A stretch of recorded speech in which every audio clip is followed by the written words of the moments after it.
Hello, आप सभी का स्वागत है टीचिंग बाय आर के माथुर यूट्यूब चैनल पर। उम्मीद करता हूँ कि अच्छे होंगे, स्वस्थ होंगे। आज ये क्लास स्टार्ट करने वाले हैं जिसमें हम लोग पेपर 3 का देखेंगे सामान्य अध्ययन।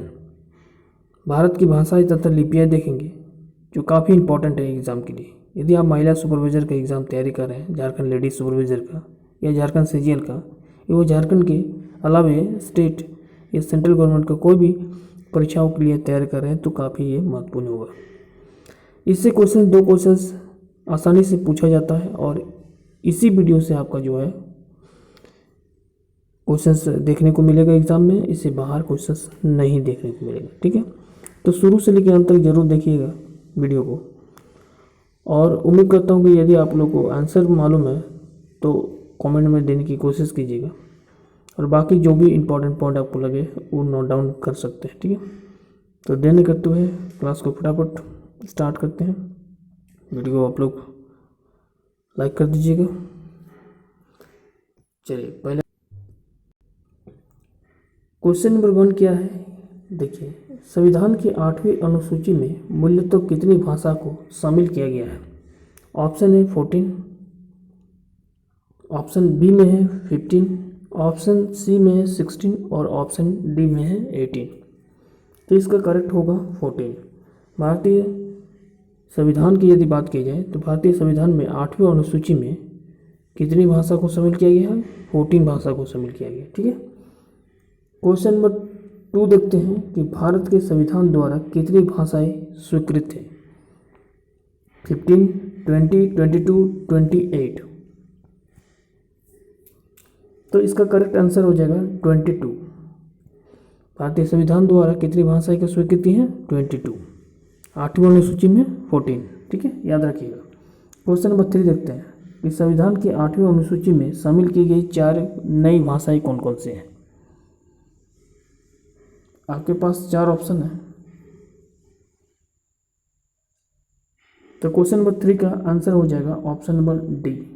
किसको किसको शामिल किया गया 8वीं अनुसूची में? संथाली भाषा को, मैथिली भाषा को, बोंडो को और डोगरी को। याद रखिएगा, संथाली, मैथिली, बोडो और डोगरी। अगला क्वेश्चन से क्वेश्चन नंबर 4 कि भारतीय भाषा को कितने प्रमुख वर्गों में बांटा गया है? 3, 4, 6, 8। तो इसका करेक्ट आंसर हो जाएगा 4 प्रमुख वर्गों में डिवाइडेड किया गया, ठीक है, बांटा गया। पिछले जेएसएससी सीजीएल का जो पेपर हुआ था उसमें क्वेश्चंस पूछा गया था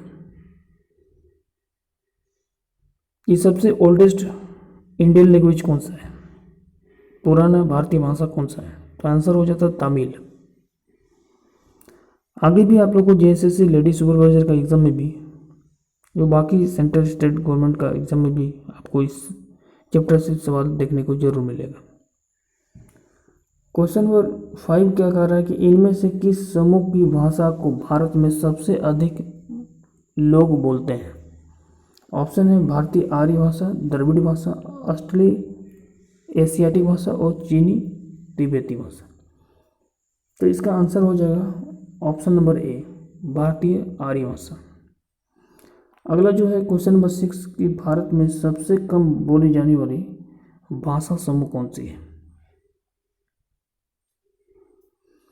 इंडो आर्यन भाषा, द्रविड़, ऑस्ट्रिक और चीनी तिब्बत भाषा। इसका आंसर हो जाएगा चीनी तिब्बत भाषा। तो सबसे कम जो बोली जाती है वो चीनी तिब्बती भाषा बोली जाती है कम, ठीक है।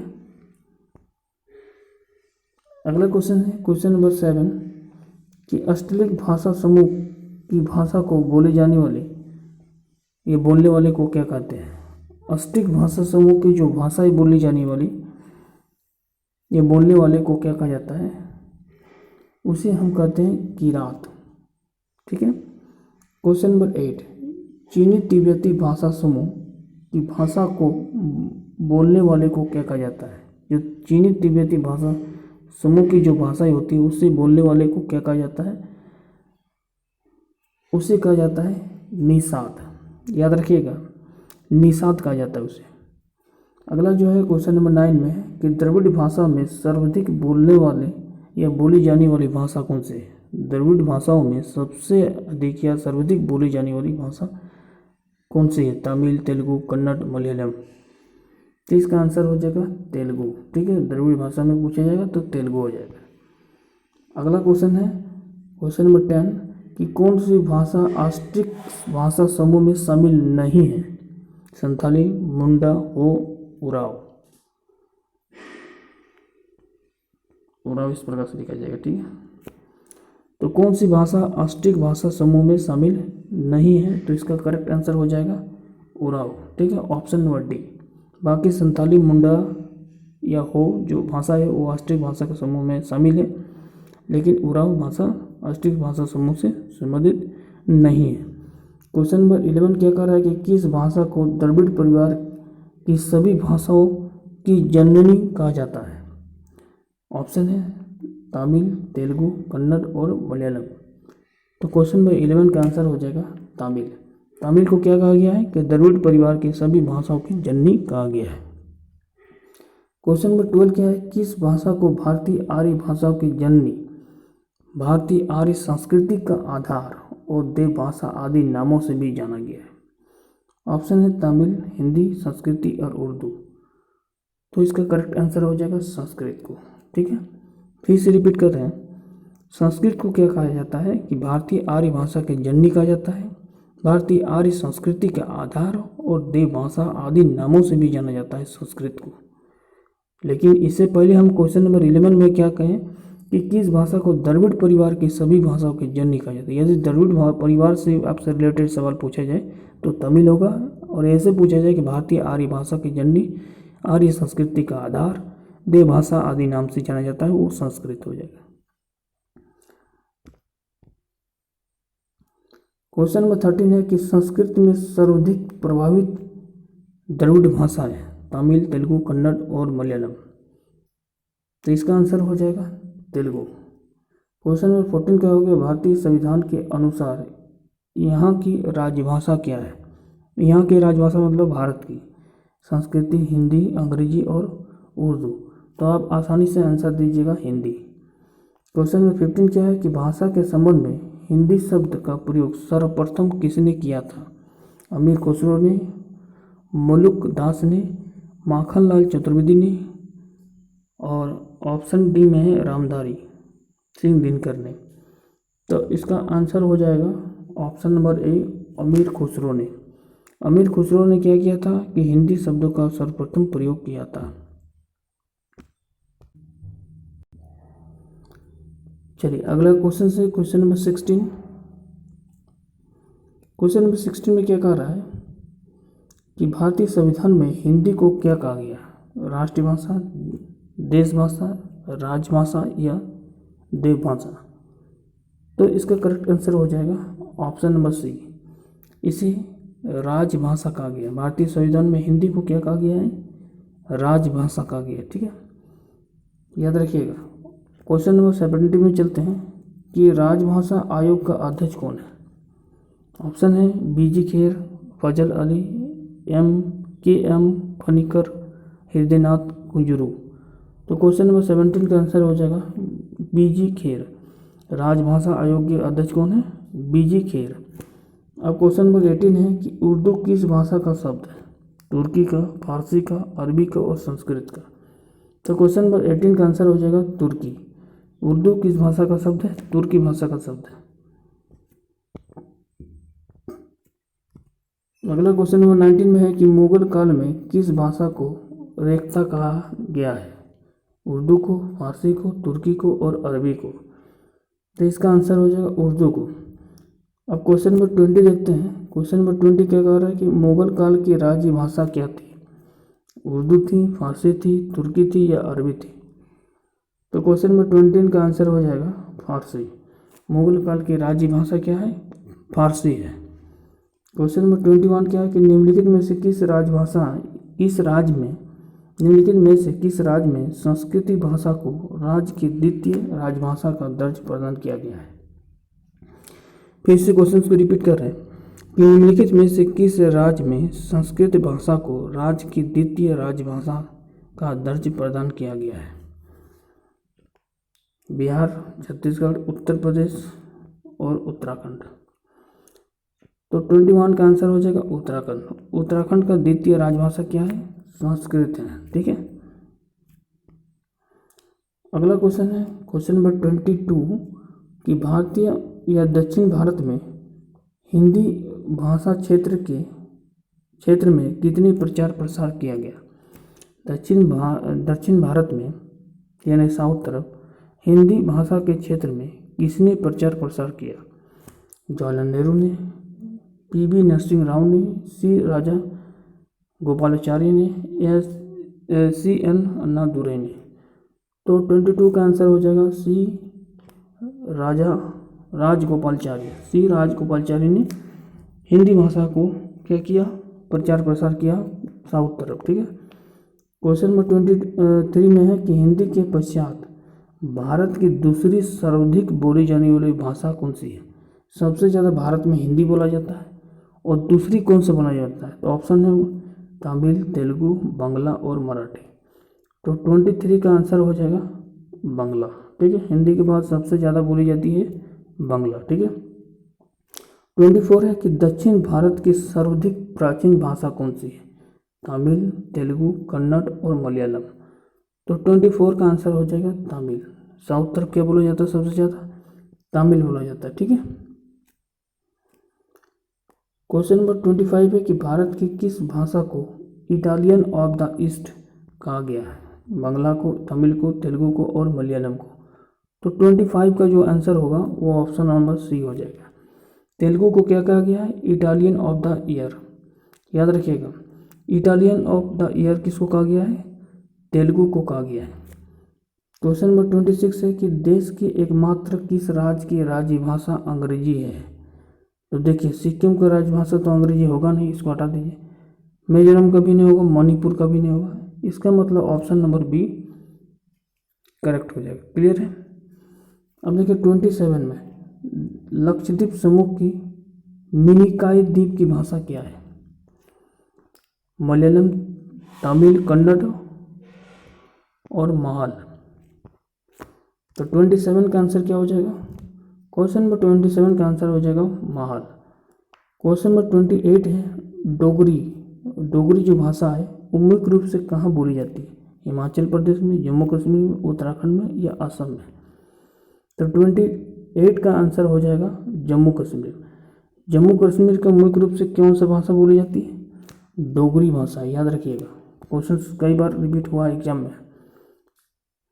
ठीक है। डोगरी भाषा कहाँ बोली जाती है? जम्मू कश्मीर तरफ।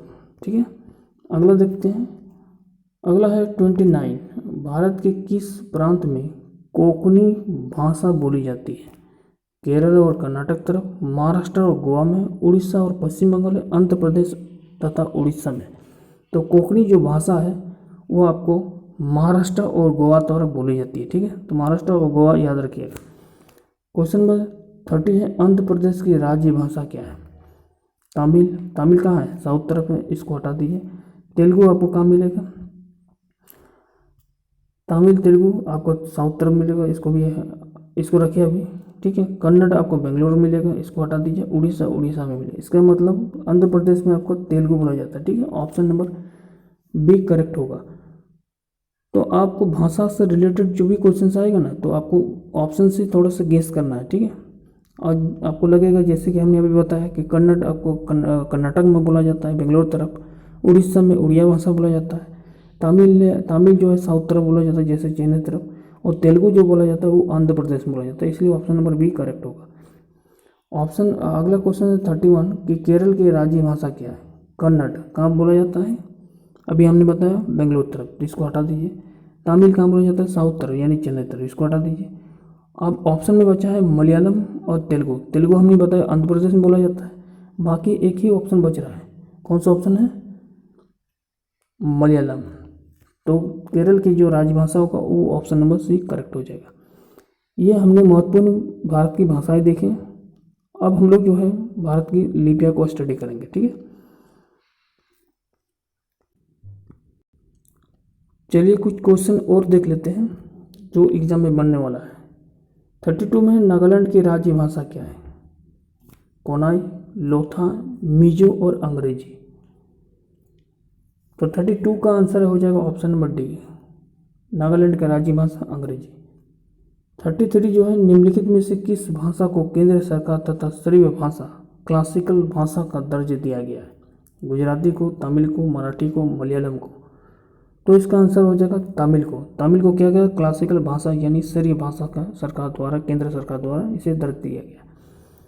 34 में हिंदी का राज्य भाषा जिसको कार्यकाल भाषा माना जाता है, ऑफिशियल लैंग्वेज, कब घोषित किया गया था? 26 जनवरी 1960 को, 26 जनवरी 1962 को, 26 जनवरी 1963 को और 26 जनवरी 1965 को। तो इसका करेक्ट आंसर हो जाएगा 26 जनवरी 1965 को हिंदी भाषा को राज्य भाषा के रूप में यानी ऑफिशियल लैंग्वेज के रूप में दर्जा दिया गया था। कब? 26 जनवरी 1965 को, याद रखिएगा। ऑप्शन नंबर डी इस क्वेश्चन का आंसर हो जाएगा। क्लियर है? 26 जनवरी 1965। अगला जो है वह 35 में निम्नलिखित में से कौन सी भाषा भारतीय संविधान की 8वीं अनुसूची में शामिल नहीं है? 8वीं अनुसूची में नहीं है। उर्दू है क्या? तो बोलिए जी सर है। संस्कृत है क्या? संस्कृत है क्या? बिल्कुल है। अंग्रेजी है क्या? अंग्रेजी बिल्कुल है, लेकिन नेपाली नहीं है। तो इसलिए आपसे नहीं पूछा गया, तो इसलिए ऑप्शन नंबर क्या हो जाएगा? ऑप्शन नंबर डी करेक्ट हो जाएगा। क्लियर है? अब देखिए 36 में कौन सी भाषा ऑस्ट्रेलियाई समूह से संबंधित है? ऑस्ट्रेलियाई समूह से कौन सी भाषा ऑस्ट्रेलियाई समूह से? तो मराठी है? नहीं है, मराठी जो है ऑस्ट्रेलियाई समूह से संबंधित नहीं है।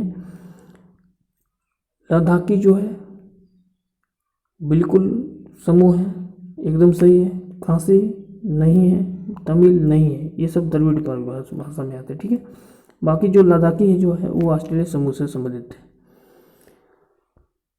अगला जो क्वेश्चन है 37 का कि निम्नलिखित भारतीय भाषा में कौन सी भाषा द्रविड़ भाषा की उत्पत्ति नहीं है? द्रविड़ भाषा की उत्पत्ति नहीं है। तो ऑप्शन है कन्नड़, मराठी, मलयालम और तेलुगु। तो 37 का क्या हो जाएगा? कन्नड़ जो है वो ऑस्ट्रेलियाई भाषा से, मराठी जो है वो आपका द्रविड़ भाषा की उत्पत्ति नहीं है, ये है आपका ऑस्ट्रेलियाई भाषा से। ठीक है, इसलिए ऑप्शन नंबर बी करेक्ट हो जाएगा। अब देखिए 38 में निम्नलिखित में से किस देश में अधिकतम संख्या में भाषाएं बोली जाती है? किस देश में अधिकतम संख्या में भाषाएं बोली जाती है? ब्रिटेन, यूएसए, भारत और फ्रांस। तो 38 का आंसर हो जाएगा भारत। भारत में क्या बोला जाता है? ज़्यादातर हिंदी भाषा का प्रयोग होता है, बाकी आप लोग सेकंड लैंग्वेज के रूप में बाकी भाषा का प्रयोग होता है। अब देखिए 39 का है, अंग्रेजी भाषा को भारत की शिक्षा के माध्यम के रूप में प्रारंभ किया गया था। लॉर्ड मैकाले द्वारा, लॉर्ड विलियम बेंटिंक द्वारा, राजा राम मोहन राय द्वारा और वॉरेन हेस्टिंग्स द्वारा। तो इसका करेक्ट आंसर हो जाएगा लॉर्ड मैकाले द्वारा। अंग्रेजी को भारत की शिक्षा के माध्यम से प्रारंभ किया गया था लॉर्ड मैकाले द्वारा। अब देखिए क्वेश्चन नंबर 40 क्या आ रहा है कि केंद्रीय भारतीय भाषा संस्थान कहाँ पर है? हैदराबाद में है, बनारस में, मैसूर में, उज्जैन में। तो इसका आंसर हो जाएगा मैसूर में। ऑप्शन नंबर सी करेक्ट हो जाएगा। केंद्रीय भारतीय भाषा संस्थान पूछेगा तो मैसूर हो जाएगा।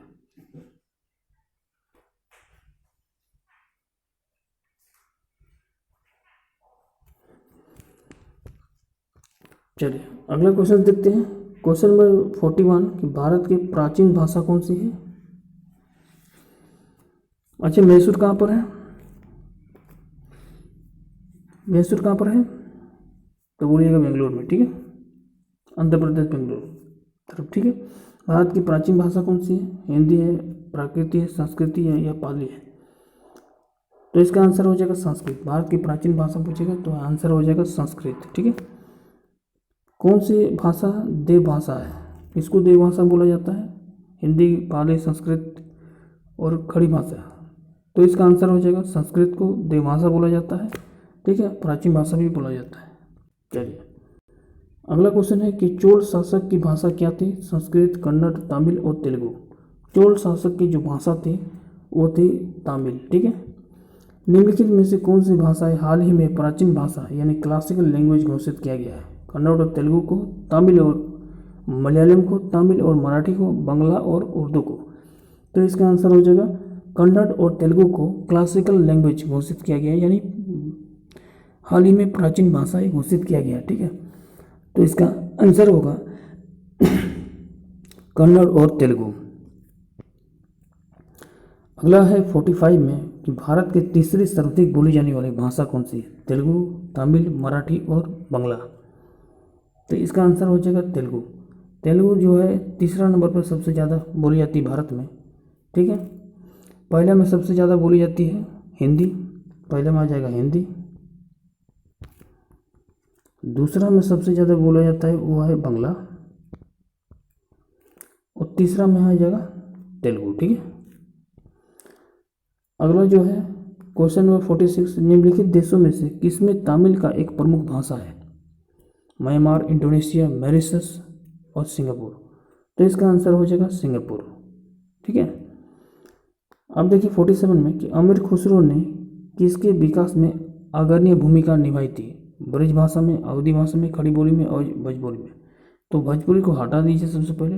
अमीर खुसरो ने किसके विकास में सबसे अग्रणी भूमिका निभाई थी? तो इसका आंसर हो जाएगा खड़ी बोली में। त्रिपुरा के राज्य भाषा आपको पूछा गया है। त्रिपुरा का राज्य भाषा हिंदी, नागा, संस्कृति, बांग्ला। तो सबसे पहले तो आपको हटा देना है, संस्कृत तो होगा ही नहीं, हिंदी भी नहीं होगा, क्योंकि हिंदी जो है भारत का है, फर्स्ट है, सेकंड संस्कृत का है। अब ये नागा और बांग्ला। ठीक है, तो त्रिपुरा का राज्य भाषा जो है वो है बांग्ला। ठीक है, ऑप्शन नंबर डी।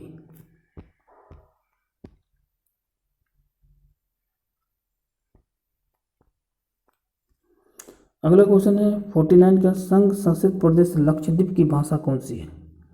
लक्षद्वीप की भाषा कौन सी है? तो हो जाएगा ऑप्शन नंबर सी, मलयालम। 50 में है, गोवा की स्वीकृत भाषा कौन सी है?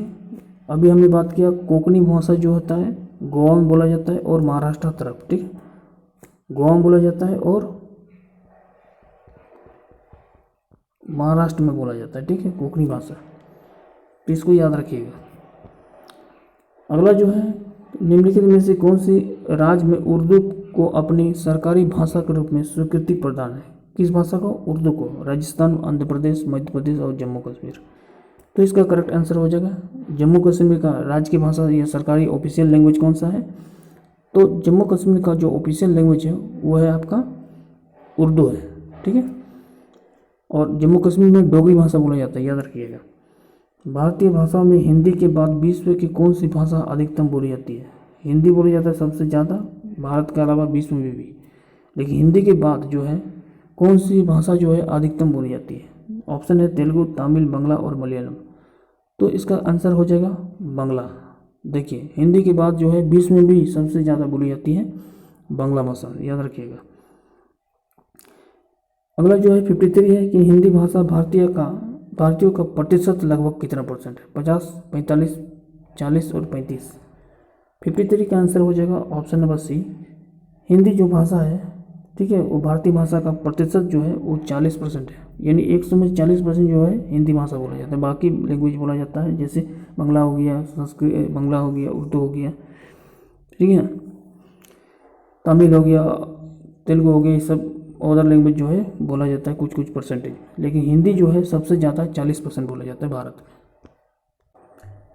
अब जो है हम लोग भारत की लिपियाँ को देखेंगे, ठीक है, एक एक करके। तो चलिए शुरुआत करते हैं। पहला क्वेश्चन आपकी स्क्रीन पर है कि भारत की सर्वाधिक प्राचीन लिपि कौन सी है? ऑप्शन है सिंधी लिपि, प्राकृत लिपि, खरोष्ट लिपि और ब्राह्मणी लिपि। तो इसका आंसर हो जाएगा ब्राह्मणी लिपि। ब्राह्मणी लिपि जो है सर्वाधिक प्राचीन लिपि माना जाता है, तो ऑप्शन नंबर डी करेक्ट हो जाएगा। ठीक है, आधुनिक देवनागरी लिपि का प्राचीन रूप क्या है? आधुनिक देवनागरी लिपि का प्राचीन रूप कौन सा है? तो इसका आंसर हो जाएगा ब्राह्मणी। ठीक है, अगला जो है पंजाबी भाषा किस लिपि में लिखी जाती है? तो पंजाबी भाषा जो है आपका गुरुमुखी लिपि में लिखी जाती है। अगला क्वेश्चन है किस लिपि को सभी लिपियों का जन्मदाता माना जाता है?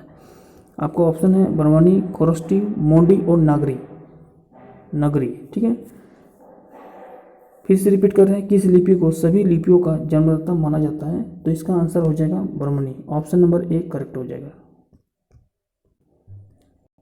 चलिए नेक्स्ट क्वेश्चन है कि खरोष्टी लिपि लिखी जाती है। खरोष्टी खरोष्टी लिपि जो है लिखी जाती है दाएं से बाएं की ओर, ठीक है, दाएं से बाएं की ओर। लेकिन सिंधु घाटी सभ्यता में बाएं से दाएं की ओर लिखा जाता था, लेकिन आपको खरोष्टी लिपि पूछा जाएगा तो दाएं से बाएं की ओर लिखा जाता है, ठीक है, जैसे नॉर्मली आप लोग लिखते हैं। बर्मन लिपि लिखी जाती है। क्वेश्चन नंबर 6 में कहा गया बर्मन लिपि कैसे लिखी जाती है, तो बाएं से दाएं ओर लिखी जाती है। खरोष्टी लिपि पूछेगा तो दाएं से बाएं, और बर्मन लिपि पूछेगा तो बाएं से दाएं, इस प्रकार से। यहाँ से स्टार्ट होगा इस प्रकार से, और दाएं, और ये होगा इस प्रकार से। सीधा जो हम लोग लिखते हैं वो खरोष्टी लिपि लिखते हैं। बर्मन लिपि जो होता है वो बाएं से दाएं लिखते हैं, जिसे सिंधु घाटी सभ्यता काल में लिखा जाता था। अगला क्वेश्चन नंबर 7 है कि किस काल में एक लिपि को चित्रक्षर लिपि कहा जाता था? सिंधु काल में, मौर्य काल में, वैदिक काल में, गुप्त काल में। तो इसका आंसर हो जाएगा सिंधु काल में। सिंधु काल में क्या कहा जाता है? चित्रक्षर लिपि कहा जाता था। चलिए अगला जो है अशोक के मानसेहरा तथा सभाजगढ़ी अभिलेख किस लिपि में है? तो इसका आंसर हो जाएगा ऑप्शन नंबर बी, खरोष्टी लिपि में। अशोक का कौन सा अभिलेख दो लिपि, अशोक का कौन सा अभिलेख दो लिपि है, ग्रीक और अरमाइक में प्राप्त है? ऑप्शन है सभाजगढ़ी, मानसेहरा, कलासी और शेर ए कुन्ना। तो क्वेश्चन नंबर 9 का आंसर हो जाएगा शेर ए कुन्ना। अशोक की किस लिपि का प्रयोग राष्ट्रीय लिपि के रूप में किया गया है? अशोक के किस लिपि का प्रयोग राष्ट्रीय लिपि के रूप में किया गया है? बर्मनी लिपि का, खरोष्टी लिपि का, ग्रीक लिपि का और अरमाइक लिपि का। तो क्वेश्चन नंबर 10 का आंसर हो जाएगा बर्मन लिपि का। क्वेश्चन नंबर 11 है कि अशोक के शिलालेख की क्या लिपि है? देवनागरी लिपि है, बर्मन लिपि है, बहुमुखी लिपि है, बहुमुखी गुरु लिपि है और हायरोग्लाइफिक्स लिपि है। तो अशोक के शिलालेख में जो लिपि है वो है आपका बर्मनी लिपि है, ठीक है। अगला जो है प्राचीन बर्मनी लिपि का अर्थ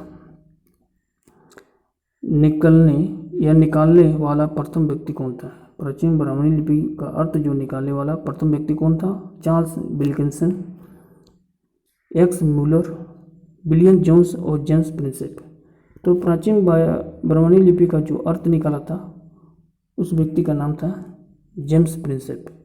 जैन सूत्र में कितने लिपियों का उल्लेख किया गया है? तो आंसर लगाइएगा 18 लिपि का उपयोग किया गया है जैन सूत्र में, ठीक है। अगला जो क्वेश्चन है कि बौद्ध ग्रंथ ललित विस्तार में कितनी लिपि का उल्लेख है? तो इसका आंसर हो जाएगा 64। सिक्कों की लिपि क्या है? तो आप लोग को पता होगा गुरु लिपि का प्रयोग होता है, सिक्कों में करते हैं। अशोक के बर्मनी लिपि अभिलेख में सर्वप्रथम किसने पढ़ा था? अशोक के जो बर्मनी लिपि है वो बर्मनी लिपि अभिलेखों को सर्वप्रथम किसने पढ़ा था? तो ऑप्शन नंबर ए होगा जेम्स प्रिंसेप ने। बर्मनी लिपि को किसने स्पष्ट किया था? तो जेम्स प्रिंसेप होगा, ऑप्शन नंबर बी, ठीक है। अगला क्वेश्चन है क्वेश्चन नंबर 18। क्वेश्चन नंबर 18 है कि प्राचीन भारत में निम्नलिखित में से कौन सी लिपि दाएं से बाएं की ओर लिखी जाती थी? तो खरोष्टी लिपि, जैसे आपने बताया। बर्मन लिपि जो होता है वो आपको बाएं से दाएं की ओर लिखी जाती है, ठीक है, यह है बर्मनी लिपि। लेकिन खरोष्टी लिपि जो होता है वो आपका ऑप्शन नंबर डी यानी दाएं से बाएं की ओर लिखी जाती है, वो खरोष्टी लिपि है। हिंदी किस लिपि में लिखी जाती है? तो आपको आंसर मानना है देवनागरी में, ठीक है। ये सारे इंपॉर्टेंट क्वेश्चंस को हमने देखा जो भारत की भाषाएं था और लिपियाँ था। इससे बाहर क्वेश्चंस एग्जाम में नहीं पूछेगा, तो क्वेश्चंस को बार बार रिपीट कर सकते हैं या माइंड में सेटअप कर लीजिए, आपका एग्ज़ाम में ज़रूर पूछा जाएगा। उम्मीद करता हूँ कि ये क्लास आप लोग को अच्छा लगा होगा, तो वीडियो को ज़रूर सब्सक्राइब कर लीजिएगा न्यू कैडेट वाले, और वीडियो को ज़रूर लाइक कीजिएगा। अगला टॉपिक का क्लास जो है बहुत जल्द अपडेट किया जाएगा। बाकी जो भी नोट्स आप चाहते हैं तो प्लेलिस्ट में जाके देख सकते हैं, चाहे आप जनरल साइंस हो, जनरल अध्ययन हो, झारखंड जीके हो, या लेडी सुपरवाइजर का सोशियोलॉजी पेपर हो, सारा भी नोट्स आप लोगों को प्लेलिस्ट में उपलब्ध होगा। चलिए धन्यवाद, थैंक यू।